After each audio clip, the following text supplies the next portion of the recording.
Hi, I'm Sam Corrie from First News. I'm here with the author of Diary of a Wimpy Kid books, Jeff Kinney.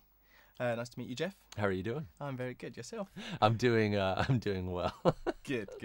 So, Jeff, to kick off, how did you get into writing? What made you pick up the pen? I actually wanted to be a newspaper cartoonist, but I couldn't break into that business. So I decided to start writing and drawing as as an 11-year-old boy. That's sort of where my talents were at their maximum. So I decided to come up with Diary of a Wimpy Kid in 1998.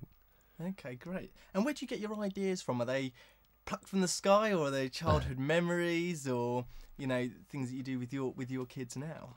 There's my books are a real stew of different experiences that I've had, and a lot of my imagination, things that are happening to me now, things that happened to me as a kid. So it's all sort of mixed together and put into a fictional story. Okay.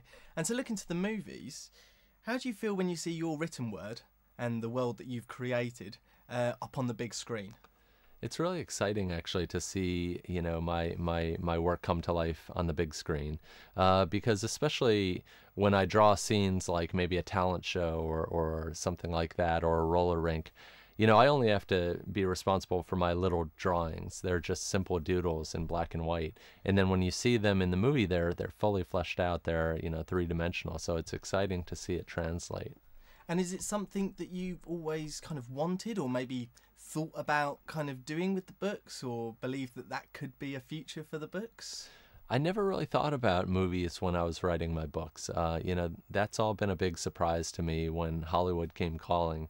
I wasn't really ready for it, but it happened really fast, and very unusually fast for Hollywood. And you're behind the creation of some of the characters in the books that everyone loves.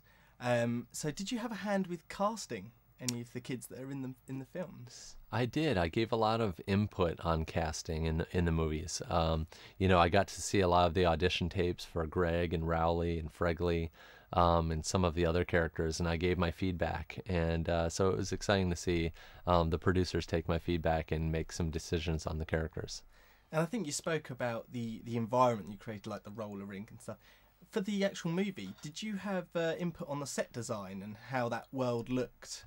I didn't have much input on the set design, but I got to talk to the set decorators and the designers who put that all together. And it was really cool seeing them make small models out of wood and paper and then make them into a huge scene. Like the roller rink scene in the movie is actually, it's a roller rink that didn't exist until days before filming took place there. So it was exciting to see something come into being like that. Great. And got to ask you, are you anything like any of the characters?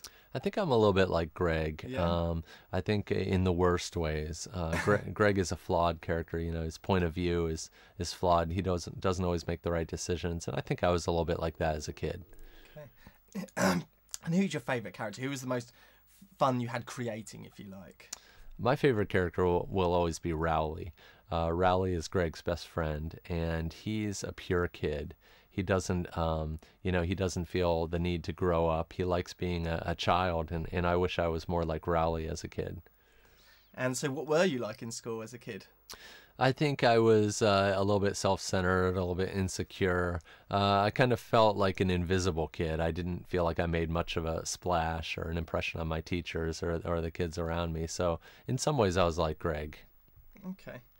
And what advice would you give to any children out there that want to perhaps become an author or pick up the pen, start drawing, start writing? What kind of words of wisdom would you give to them? The advice I'd give to kids who want to become a creator is actually to turn off the TV and turn off the video games for a while and create something new, because there's so much good entertainment out there that it's hard to make yourself create something on your own. But that's the secret. That's what you need to do. Great. And I have finally 3 random questions. All right, for you. I'm ready. The first is, what's your favourite colour? My favorite color, I'll say, is navy blue. And if you could be any animal, what would you be? If I could be any animal, I'd be a hawk. And how do you like your eggs? Easy over, sunny side up, or scrambled? I like my eggs over hard. Good. Thank you very much, Jeff. Thank you very much. Thank you. Appreciate it.